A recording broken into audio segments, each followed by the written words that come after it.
YouTube, how's it going? The Goat House is back after Sunday's action in week 5. I can't believe it's already it's about to be 6. Wild games. I mean, every week there's some wild games, but this week was nuts. It's just I just spit a little bit. That's how crazy it was. So I'm here to give you my takeaways and break it all down. See what to expect for next week, and we'll have our picks and score predictions this week. Per usual, we're always adding more videos, so I'm excited about that. Maybe about a quarter of the way, a little bit over, so maybe some future predictions, playoff predictions. I don't know. We'll come up with something. Follow our Twitter. A lot of content on there, a lot of updates. Check it out. Link, description, comments for anything you need. Jets. And, well, I wanted to do this first. There's our Twitter. Yeah, check it out. If you're not following it, you're missing out. The London game, Jets, Falcons. Man, I was really feeling the Jets this game. I picked the Jets like an idiot. I don't think I'm going to pick them again this year. I like the matchup. I stand by picking the matchup. It's usually what I do. The matchup doesn't always win. But, the Jets having a very solid defense, believe it or not. They did before this game. But being able to, they should be able to slow down a team like the Falcons because other teams have done it. Even though the Falcons got a sneaky offense, you also take out Calvin Ridley, Russell Gage, guys like that. And then the Falcons had, I think, the 32nd scoring defense. So the Jets, after kind of getting things going against the Titans, maybe can continue to roll in to London and score some points. But that was really not the case. It ended up being closer than it actually was. And the Falcons do got to cut that out. They continue to choke games, and they didn't choke this one. They'll try to. There was no reason to choke this one, though, because the passing game was working. Matt Ryan was working. Offensive line played better than expected. Not that it was great. They got Pitts going big time. They got, once again, Patterson going, Mike Davis going, missing some guys. They're rolling, and you kind of let the Jets back in this game. So that was a little confusing, but the Jets, again, I thought a lot of the matchup kind of didn't really, we won't say favored them like they should win because of the matchup. I thought so, but the matchup pointed towards them having, needing to have some success here offensively at least. And they again, late they got going, but they did not. It starts with Zach Wilson too. He's still obviously young, still getting better, but he missed some. I'm not even worried about interceptions. Games like where he throws 4 interceptions. I'm a little, not this one obviously, but I am a little worried about that. But I'm more worried about missing the layup throws. Like, you got a guy coming across the field wide open. Even if he's not wide open, but sometimes he is, just misses them. Just a layup throw, missing some running back slip screens, receiver screens, just getting the ball to a back or somebody underneath in the flat, a comeback on the sideline or back shoulder. Back shoulder is not always the easiest thing, but some guys just wide open, and he misses them. He hits the deep throws for the most part. It reminds me of a little bit of RG3, actually. And RG3 had more injury concern of why he kind of fell off, but there was a little bit of a concern early in his career because that deep ball was, and he can run, better than Zach Wilson, and that deep ball was so beautiful, but he consistently missed those throws to extend drives, the layup throws coming across the middle of the field, underneath, and that would hurt the Washington football team at that time.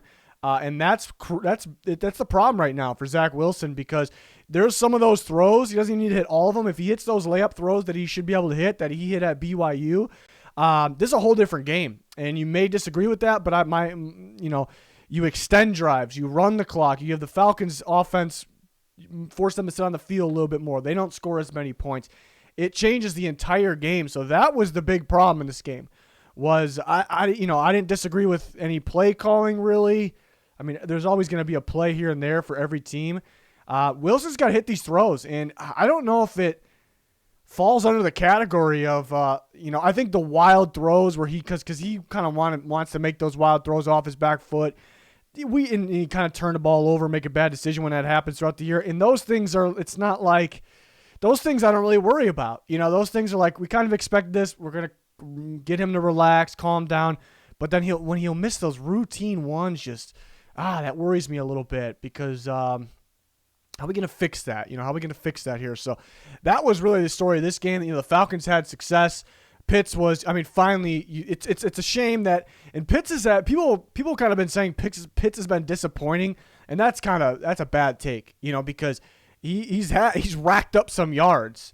He hadn't scored a touchdown before this game. He's racked up some yards. I know he was this elite tight end, maybe expected a little more, and that's how good he is, but he's had production, but it's a shame that it's taken to this game, Calvin Ridley being out, mainly looking at him for the Falcons to almost force feed him. They've been giving him the ball, but I want him to kind of, at times when things aren't working, just throw the ball up to this guy. And they finally did that here. And it was beautiful, a beautiful thing. Cordero Patterson has been that's a football guy right there. They had tried to get him to throw a pass as well, but he runs the ball. He does everything. He's maybe the best kick returner of all time on top of all that. So, ridiculous what he's able to do. Matt Ryan, good game.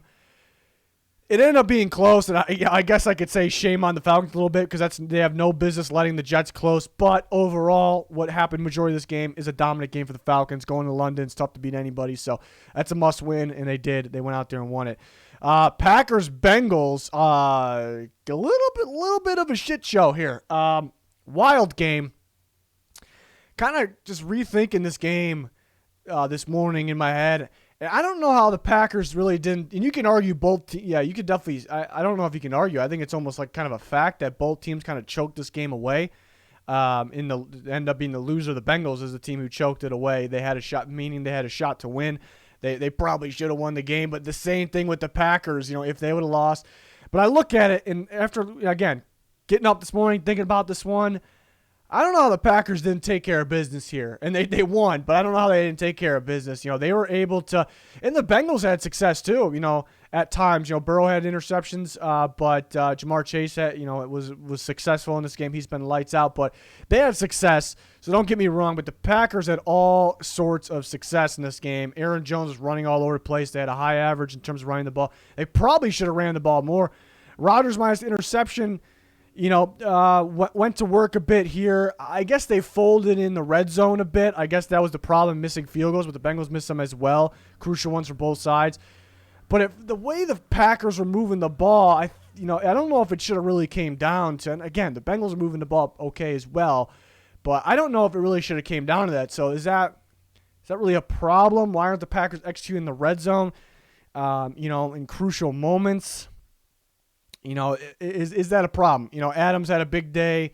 They end up clutching up at the end. Overtime was ridiculous. Well, right before overtime, Bengals missed a field goal. Packers missed a field goal. Goes to overtime. Bengals get the ball first. Huge for them. Pretty much right away. Joe Burrow throws an interception. Devondre Campbell's been huge for the Packers. And you think the Packers are good to go. I don't know why on third down they decided to kick the field goal, especially when Mason Crosby's struggling. I understand you expect Mason Crosby to make a 40-yard field goal, but why not run another play, make it a 30, even a 39? I think it's a pretty big difference there. So I thought that was pure stupidity, really. I thought that was a poor decision there. The Bengals go down and miss one then for a game winner, and it was funny because I guess it's not funny if you're a Bengals fan, but they thought they made it. The kicker and other players thought they made the kick there. Definitely did not make it, even though it was close. And the Packers, Mason Crosby ends up clutching up, I guess, if that's what you want to call it, making it. It's a little bit of a sloppy game here. Some interceptions, missed field goals, non-execution in crucial moments. Yeah, but that was kind of my takeaway there. And at the end of the day, the Packers won, but why couldn't they gained so much yards on the ground, especially they should have ran the ball more, I thought. But not being able to execute in some crucial moments to kind of put games away, like they kind of should be put away, the Packers are going to play actually a very tough defense in the Chicago Bears this week. Maybe that's not the same as what it has been in the past, that game, because Packers need to execute in those big moments. So that's my takeaways from those games. But, you just got to get out there with a win. That was a big one. Both teams were 3-1. Lions and Vikings, this is kind of a classic game for both these teams. I guess more so the Lions. It was about to be a classic Vikings game because they got very conservative and completely shut down their offense and choked this game away, and that felt like classic Vikings. But they actually made a game-winning field goal, and it was a 54-yarder. I think it helped them that it was further. That was like a 34-yarder. I'm thinking he misses it. I don't know. I think a lot of people were with me on that. I think if it's a chip shot, if you want to call it, I bet you the guy misses it. Credit to Greg Joseph for clutching up, making that 54-yard. That's not easy to do. He was hitting other kicks. He had another 55, I believe, in this game. But the kick before the game winner, it was a 49, if I'm not mistaken, in the ballpark. It was right down the middle. It was short. I don't know if I've seen a kick like that short. I don't see that too often. So that could have cost them as well. But I thought there would be a lot more scoring in this game. I think there could have been. I think both teams moved the ball pretty well. There was some turnovers in the red zone. Eric Kendricks had a nice one interception.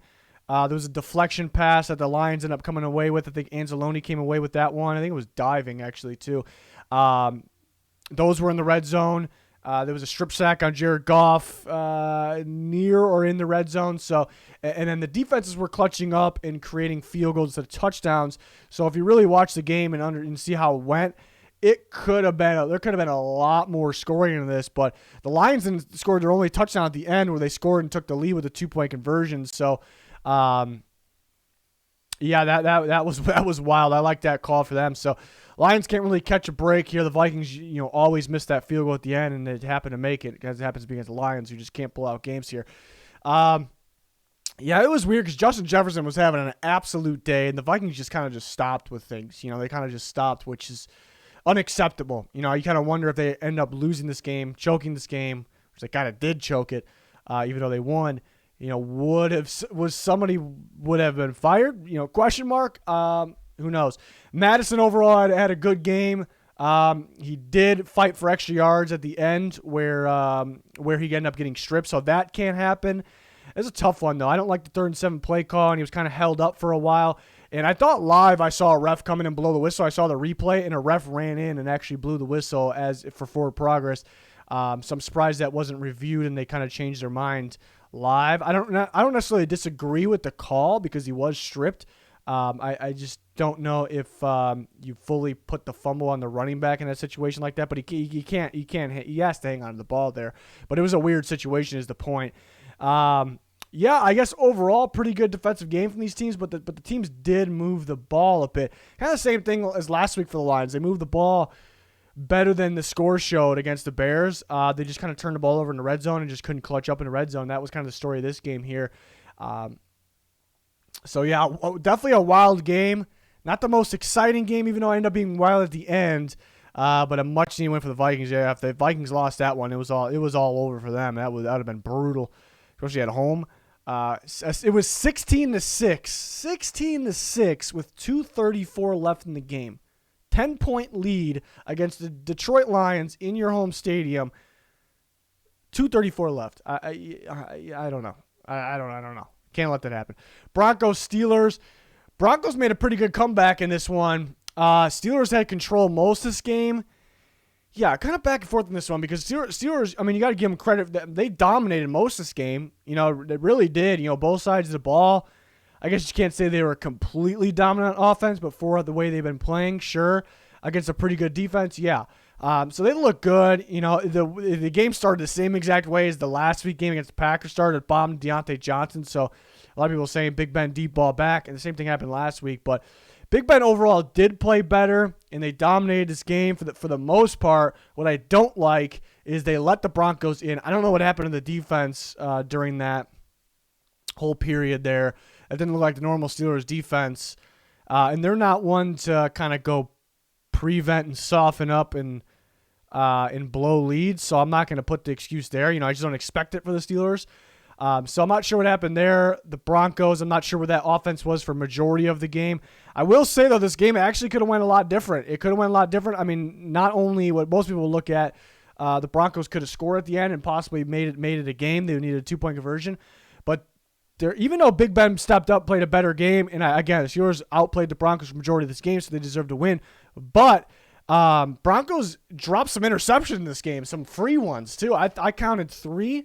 And there were some other ones that probably could have been, but I counted 3, and 2 were by A.J. Johnson. I feel 2 out of the 3 had very strong potential to be pick sixes, and that could have, even an interception alone could have changed this game. The Broncos realistically, even though the Steelers were in a big lead most of this game, the Broncos realistically could have won this game. So Steelers, they controlled most of this game, but they escape here and win this game.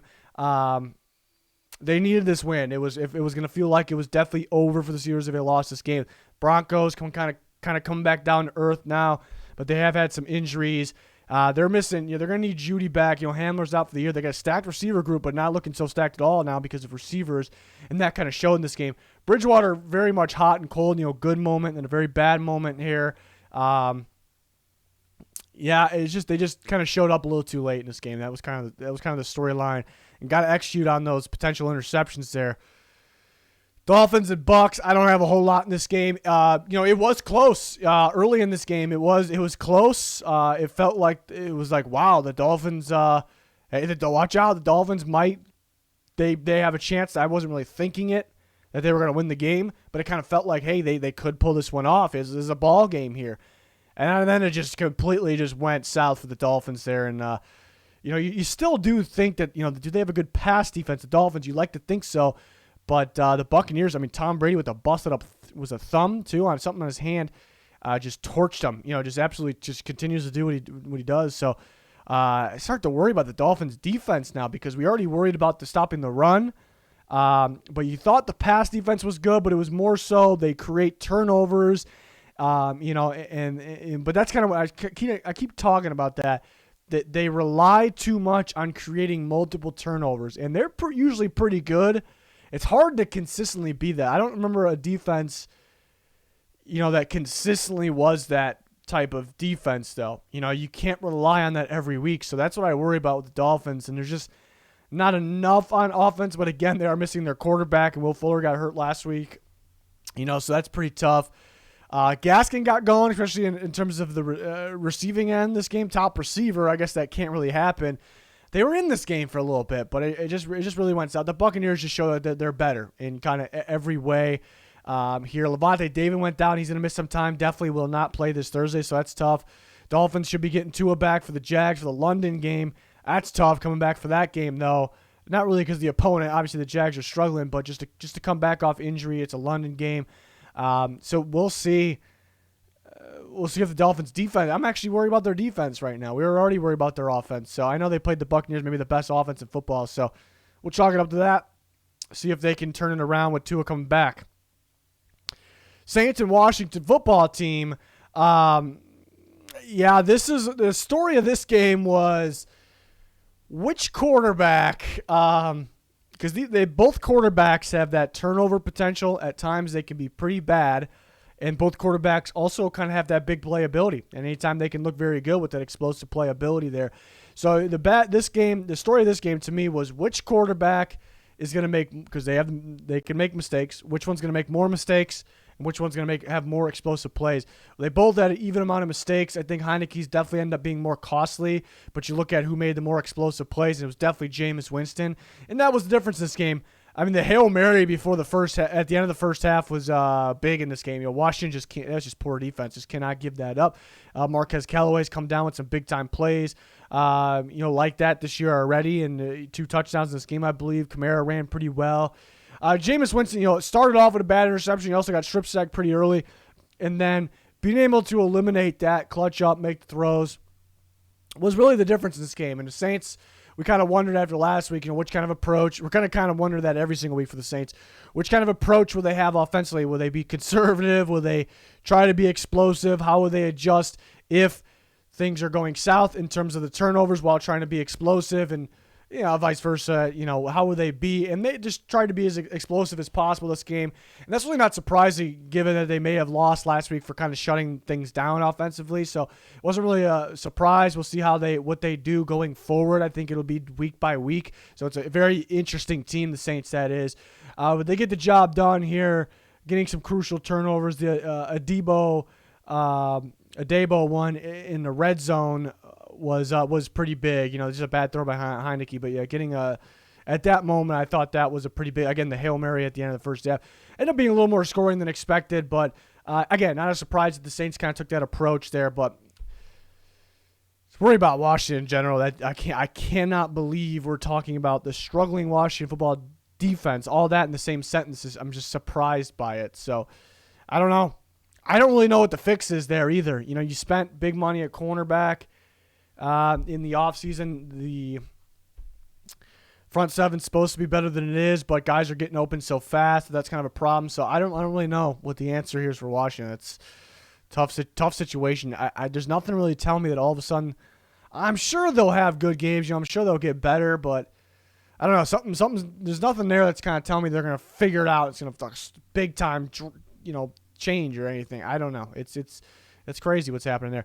Eagles, Panthers. I talked about that last game. The story of that game to me, like what was the deciding factor was between Jameis Winston and Heineke. Both those quarterbacks' story was which one made the more bad mistakes or which one had more explosive plays.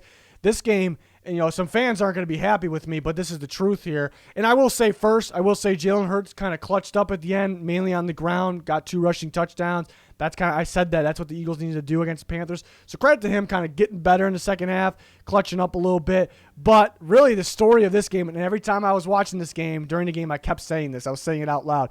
The story of this game was people aren't going to like me, which bad quarterback is going to play worse and that team will lose. Nothing, and that was the case. It was literally the case. Sorry to say. Nothing else really mattered. Again, Hurts ended up clutching up, running some in. And he definitely did play better in the second half, but there wasn't the Eagles' passing game. There wasn't necessarily the running game. There wasn't defense made stops, made clutch plays, but there wasn't something specific on the defense. None of those things won the game, and nothing was going for the Panthers that was going to win the game. Really, the difference was Sam Darnold played worse than Jalen Hurts. That's literally what it was.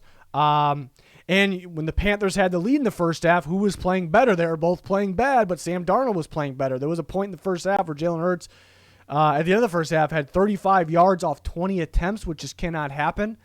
And Darnold had an interception at that point, but he was actually gaining yards.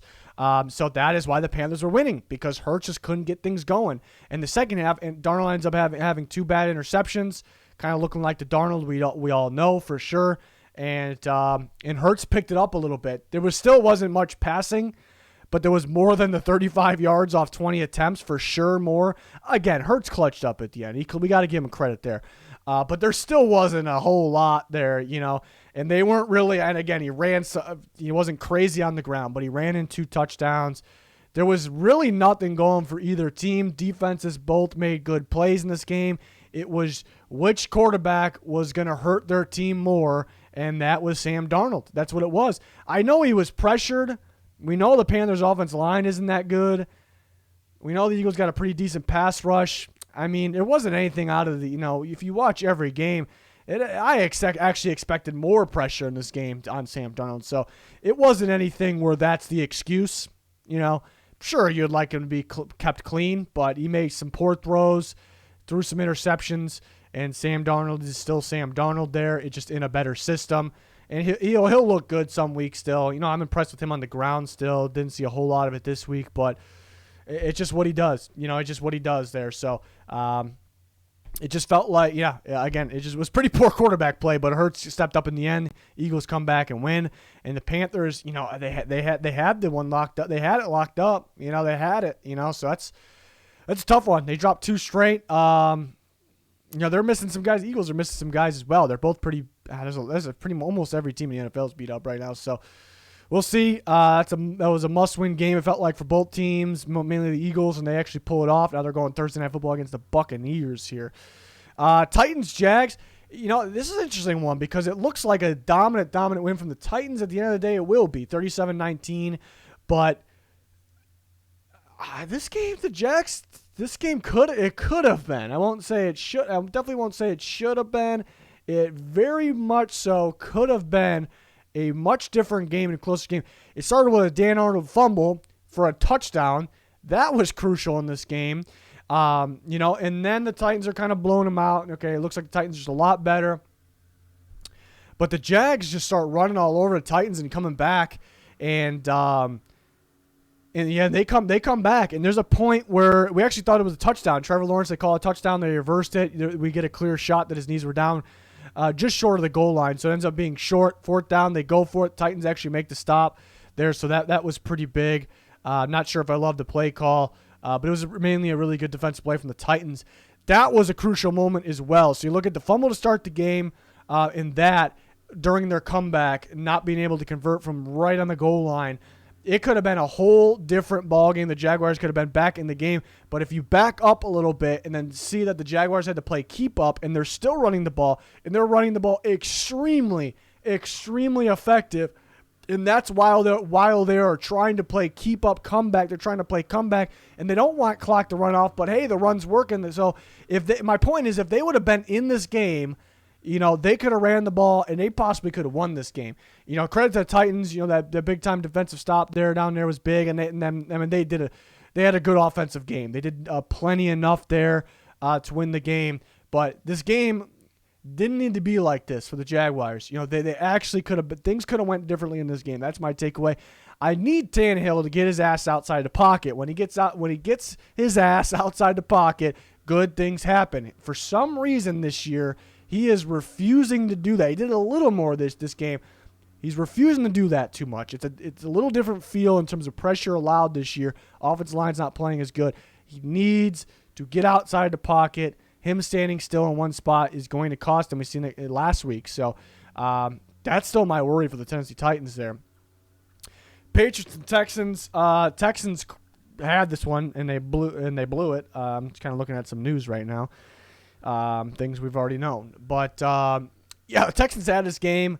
Davis Mills was looking good, and he ended up playing good. He had a really good game, actually, Davis Mills. Throwing on the run, that's kind of what stood out. He had some really good throws throwing on the run, pretty damn accurate. Some, receivers that you usually find kind of down the depth chart stepped up, a bit, and that was impressive.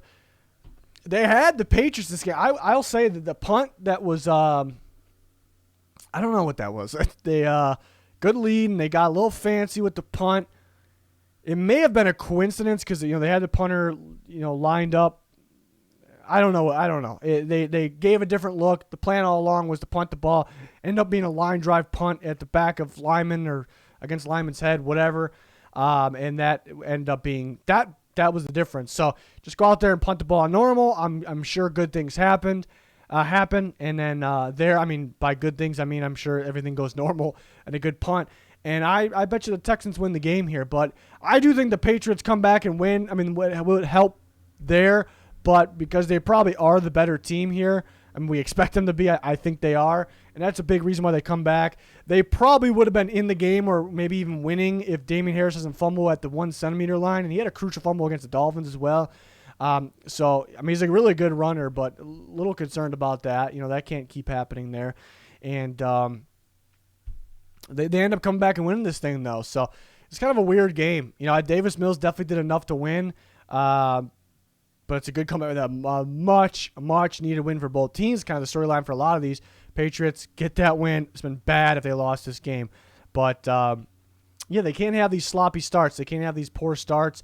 It's weird that Davis Mills was able to do what he did because the Patriots are a very, very strong pass defense, we'd think.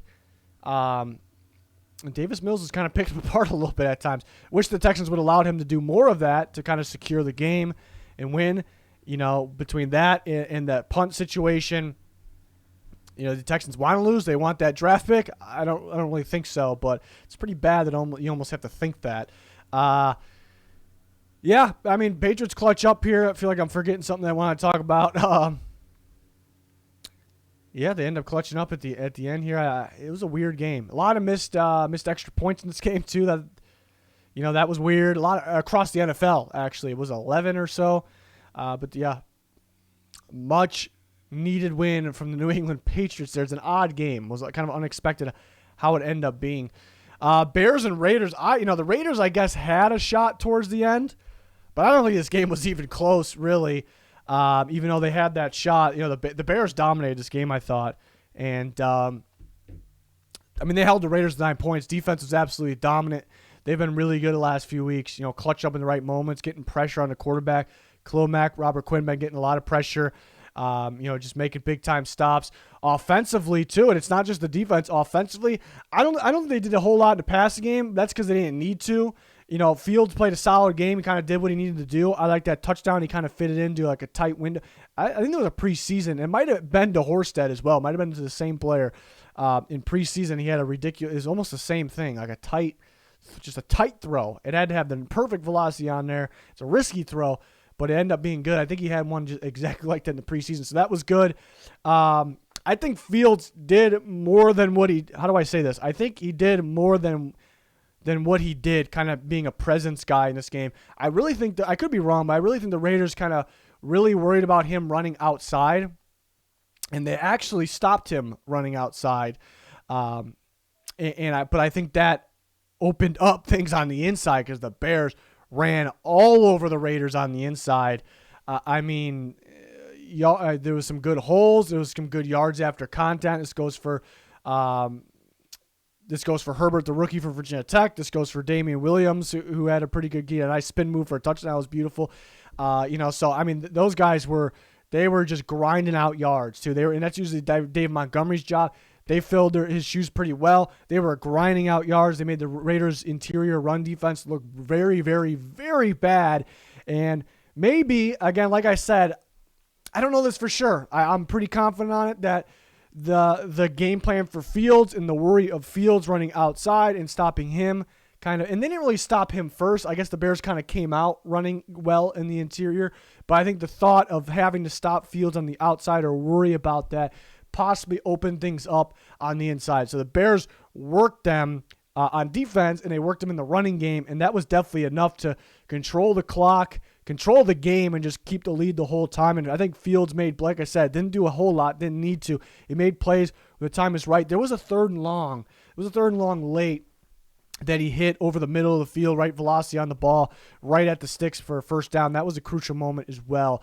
And Fields, he was getting hit a little bit in this game, so he was kind of getting himself back up, so that was good. But yeah, Derek Carr. I mean, what Bosa said last week, and I've actually been saying this for years, that I always worried about Derek Carr under pressure. Derek Carr in a clean pocket versus Derek Carr under pressure, huge difference. I've been saying that for years, but why that really never came up in the past, because the Raiders always had very, very good offensive lines. They got a little bit of a mess right now, especially at right tackle, a little bit of experiments going on. It's bad. They play a good pass rush 2 weeks in a row. Derek Carr panics too early under pressure. Sometimes he kind of just wants to take the sack. Inaccurate throws under pressure, mainly because panicking too early. So that is not good. Derek Carr looks like an MVP when he's kept clean, and then things didn't change there. It's starting to change already pretty early for the Raiders. So not the best look for them. They're coming back down to earth a little bit. They're going to look really good some weeks, and they'll look like this some weeks. It's just kind of the Raiders there. So, they aren't that juggernaut that they look like to be early in the season. So that's an unfortunate sake for them. But again, they may look like that some weeks, but they're just not that. They could be a good team. Maybe Gruden's stuff was maybe a little bit of distraction. I don't know. You got to go out and execute. Another thing too. Everyone's talking about do the Raiders have good enough receivers? Kind of a big talking point. Not a big talking point, but a big thought. Maybe last year going into this year, first few weeks looks like they got their looking real solid receiver position. Week like this kind of makes you like, oh, they might need another receiver. Some drops, a bad one that could have changed the game actually by Bryan Edwards, a deep ball that absolutely could have changed this game. And it wasn't just a drop to me. There's, he's been playing good early in the year, but plays like that make me, worry me big time. It's one of those, one play. I know it's one play, but because it's a deep ball, it's a free catch. But not only that, the way he tried to catch it, it's, a deep ball like that. Kind of had to wait for a little bit. It's almost like a punt return. Just catch the ball. If you're gonna catch it with your hands up, catch the ball. He tried to catch it. I don't know if you could see me. He tried to catch a deep ball coming down like this. I can't say that. I'm sure it's happened. Guarantee it's happened. I can't say that I've seen that. I don't expect high schoolers receivers to make that mistake. Not even being funny. I don't expect that. So I see something like that. It makes me come down on the guy a little bit, and that's just how it is. So, Raiders going cold. Bears. The Bears are 3-2. It's a big time win. For them, defense is looking good. Big game against the Packers this week. Excited for that one. Hell of a game here. Hell of an entertaining game. It's almost like you couldn't even breathe in this game. Like, give me a second to breathe because, I'm live tweeting everything that's happening. And Chargers score. They're back in it. 2 seconds later, the Browns are scoring. 2 seconds later, the Chargers are scoring. It's ridiculous. Absolutely ridiculous. There was a point where the Browns were up 2 scores in this game, so credit to the Chargers for fighting back here. I know the Browns did suffer some injuries on defense after that. But Chargers make plays where it's like, yeah, I guess except for the broken coverages, but I don't know if those. You don't know John Johnson. He's a normal starter, so that wasn't injury related there. I know he kind of blew a coverage at one point. So I don't know. I think some of the plays that Herbert makes, this offense makes on fourth down, I don't know if it really matters. I'm sure the team is definitely better when they're full defense out there, the starters. But I think this team kind of just clutches up making plays. There was a bad pass interference call that was pretty crucial in this game. I know a lot of people are complaining about that, but it's hard. It's kind of a game like this where it's back and forth and teams are pretty much scoring whenever they want. It's hard to just say that is why the outcome of this game happened. So I'm not going to sit here and do that. That was a bad call. I'll agree on that. But phone's going off like crazy. Just things we already knew. Juju Smith out for season, which is unfortunate. You cannot at all blame the Browns offense. I mean, I got to get this out here first. You can't at all blame the Browns offense, but I will say this, and maybe this is more of the, maybe it's more of the play calling, which again, you can't really blame that because they scored 42 points. But I will say this, when they were able to score very, very easily whenever they wanted, when this was a tie game or they were losing. I don't know if you noticed that. They're up 2 scores. They kind of shut down a little bit, let the Chargers back. The Chargers miss an extra point towards the end of this game to keep them down by 1. And I kind of thought in my head, it sounds ridiculous, but I actually thought that was a good thing for the Chargers because I thought the Browns, were only going and scoring when they were tied or losing, and they were winning by 1. So it's like, do we worry about the clock? Do we worry about do we just go score? And there's just too much going, and it shouldn't be too much. Kind of just too much going on in the heads of the play calling, I guess, maybe Stefanski, and the Chargers stop them. They get a big stop. They go down. Eckler slides down, which is a risky move. Next play, the Browns actually wrap around him and drive him into the end zone, which is wild. And Eckler didn't even want to score. 2-point conversion, no good. Which was huge. It didn't end up being huge, but it was huge there.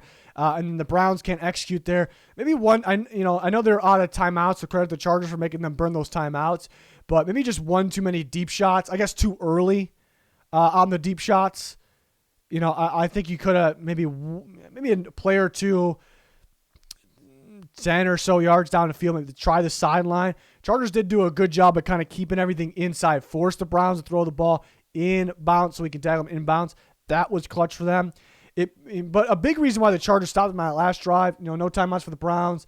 But the Browns ran all over the Chargers. It's good. I love the Chargers. Love the way they're playing. I love the philosophy, the mentality of how this team is run. Love it. Love a lot of the players in their team. But that run defense is bad. I know they're going to get Kenneth Murray back. That'll help. This run defense is brutal. This is what could hold them back to. We're going to start talking about Super Bowl for the Chargers. It definitely could hold them back from something like that, or maybe that next step into playoffs. So we'll see what happens there. But the Browns weren't able to run the ball on that last drive, so that made all right. Even though the Chargers weren't necessarily stopping to pass well, but it's like we don't have to worry about the run. We know the play type. We can play against the pass. So I really did not expect the Browns to score in the end there, even with more time. Even with more time and timeouts, I was actually pretty confident of the Chargers stopping the Browns there. I guess it depends on how much more time and how many timeouts, because the Browns could have ran the ball then, I guess. But in a situation where the Browns are passing, I was pretty damn confident with the Chargers stopping them there because of just the circumstances. It was surprisingly way more scoring than expected because I like both these defense. I still like both the defense. I just hate the run defense of the Chargers. Browns got a little beat up. It's a new animal in the Chargers offense to try to stop. They continue to convert on fourth down. I mean, the Chargers, again, I love the play calling, play choices, decision to go on fourth down, the execution. But there is something that kind of sticks in your mind, though. Maybe other people out there too, fans out there, like, what if we get to a game that's probably going to happen where they don't convert these fourth downs? They just have a cold day. That might be it there. So they do have to, I don't want to say definitely not rely on converting the fourth downs, but I guess, kind of a lot of pressure kind of keeping those up. But I'm not worried about the Browns defense. Still like their defense. But maybe some teams will have some takeaways, from the film here, what the Chargers did. Browns got a big game against Cardinals this week. They need their defensive guys to be healthy because it's a pretty good matchup for the Browns there. So we'll see. This was a very entertaining game, though. But Yeah, I always kind of have those unique takeaways. And again, not at all trying to blame the play calling or the offense because they scored 42 points. They did enough. But I did not like how whenever they were tied or down, they can score no problem. Whenever they were up, they couldn't do it. And that was, Chargers missing that extra point kept them up, and it was too much of a question. Do we run the clock? And, so that was kind of a problem there. So see if that gets better, but Browns, probably did enough to win this game, and the Chargers just ended up being better at the end of the day. Giants and Cowboys, this game was probably going to be a lot, it was going to be a lot closer, and it was close before, a list of injuries. You come in this game with Slayton, Shepard hurt. I think Andrew Thomas goes down at one point. Daniel Jones he's concussed. I don't like to see that because he got up and he didn't know. He couldn't even stand up straight, so you hate to see that. Barkley sprained his ankle. It was ugly instantly. You saw the picture like 2 minutes later on the sideline. It's just, it looked ugly. The Giants just end up getting kind of Galladay. Forgot to mention Galladay. Just getting depleted here, and Glennon's is really bad. That's why I didn't like the signing of Glennon being your backup quarterback, because still with questions with Daniel Jones, thought you needed a better backup quarterback. Glennon he's not good. So that did it. That was the game. I'm not gonna, again, it was a game at that point. It was good. Giants could have, done something. I still think the Cowboys would have won, just because they have too much, just too much on offense. But it definitely would have been a different game. The Cowboys were really, and I think that's what kind of sparked a little bit of the fights. The Cowboys they were determined to pile on the score. I don't really have a problem with that. I'm not gonna sit here and say just rip the Cowboys for that. I'm not that person. I'm not that guy. But I thought it was interesting. Like they ran a trick play at some point, and they were just determined. We're gonna put the points up on the board here. A little risky, I guess, because of injury concern, maybe. So you could say you don't like it because of that. Understand that. But the Cowboys, really the take, and Diggs gets another interception. Really, the takeaway of the Cowboys is what it continues to. It just what already was. They are equally effective on the ground and in the passing game, and that's a problem for defenses, because they're so good at both. It's a big problem for defenses, even good defenses like the Giants. I think that it's more so the pass opening up the run. Defense is fearing the pass more to open up the run because the run game is so damn good right now. But it's a beautiful thing when you can dominate. You can win with either, or you can win with both. You can dominate with both in the same game. But if one has kind of a down game, you can still win with the other one. So that's why the Cowboys offense is so damn good here. 49ers and Cardinals. This is an interesting game here. Low scoring, 17-10 here. Cardinals will pull it off. I actually want to look up the exact stats here. I kind of know what it is in my top of my head. My points heading, where my point is headed is 49ers needed to run the ball more in this game. I know they were playing from down. They didn't have any points for a while, so they wanted to pass more. They needed to run the ball more, and I want to see what I wanted to look up here to get the exact stats or the exact number of carries here. In numbers, Trey Lance had their most carries. That's a running quarterback. He's a really good runner. He was 16 for 89 running. Okay, that's great. That's good. Elijah Mitchell, 9 for 43. That's a 4.8 average, actually. 9 carries on a 4.8 average. 9 carries. Needs to be more. Debo, they gave him an end around. Debo, a special, 13 yards touchdown. It's a beast touchdown. Their only touchdown of the game. I know you don't want Debo to get hurt because he has that concern, but, come on. Trey Sermon, 1 for 7 yards on one run. Run the ball more. You might win this game here. So that's my big problem with the 49ers there, which I normally don't have big problems with Shanahan. I got a big problem in this game because of that, and because whatever the hell that use check 4th down call was. You have Trey Lance. This is the ultimate example of a coach outsmarting the shit out of himself, because you got Trey Lance, 16 for 89. He's a dominant runner. You got to get inches. He's going to get it, all right? But here's how he outsmarted himself. The only debate against that, is, and it's not even a debate, and I'll prove why, is the Cardinals will expect Trey Lance to run the ball. It is too obvious, okay? All right, but then you're going to put a fullback at quarterback under center.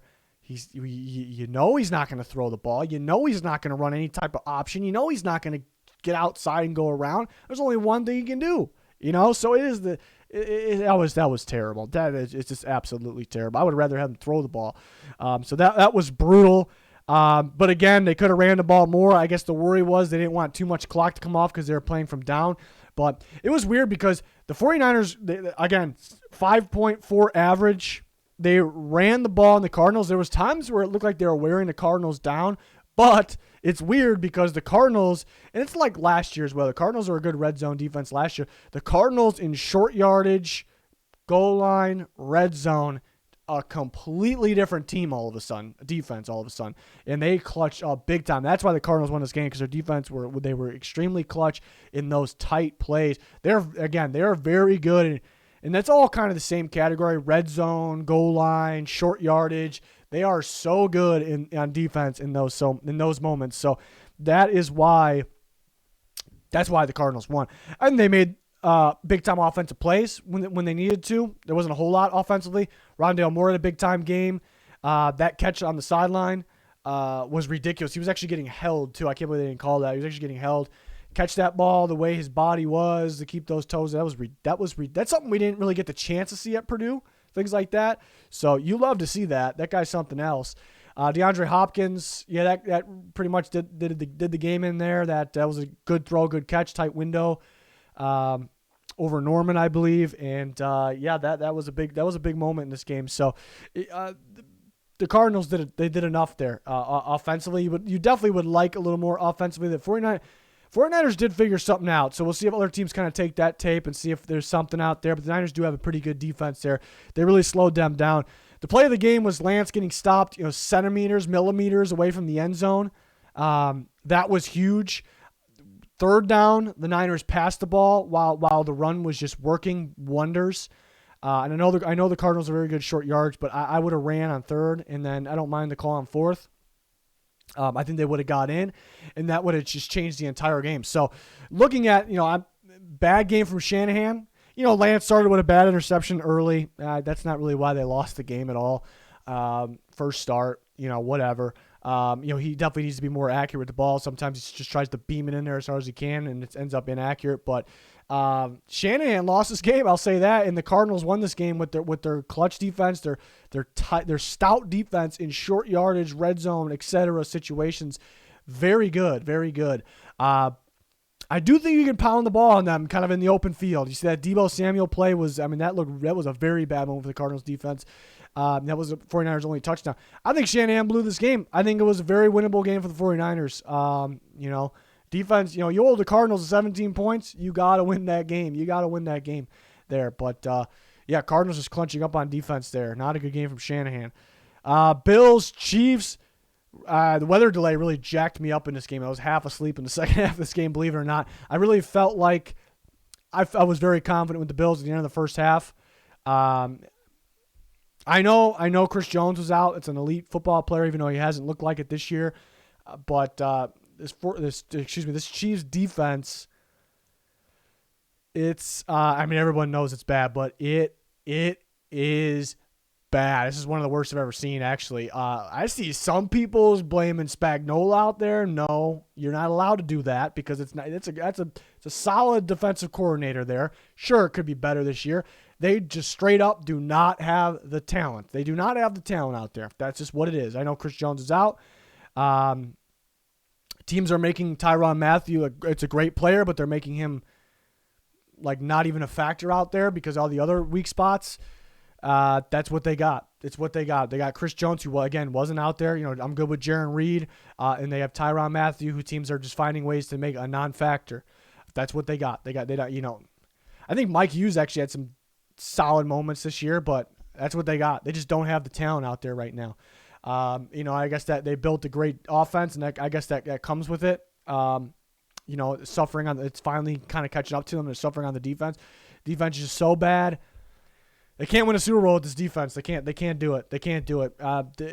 It can get better. It can get better. It'll be better with Chris Jones. How much better? Not enough. Not enough here. So that's a big problem. I know some people are talking about their offense, worried about their offense. I think teams are figuring out better game plans against them, starting with the Bucs in the Super Bowl.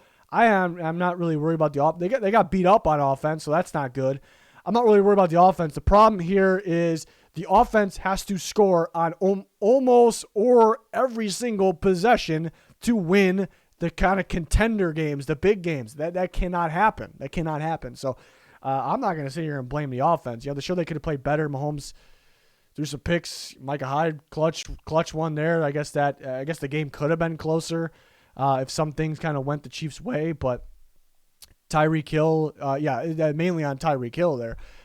He dropped the ball early that ended up being he can do that. He's such a dangerous player, and there's some times where you look at him where teams have to bracket him because he's such a problem, and he still makes these plays downfield where like there's moments like that, which he's not the best player in football, but there's moments like that where it's like this guy, is that dominant where he could be argued as the best player in football, but then he'll just drop some balls like that just cost the team so much. So that's where it kind of takes it away from there.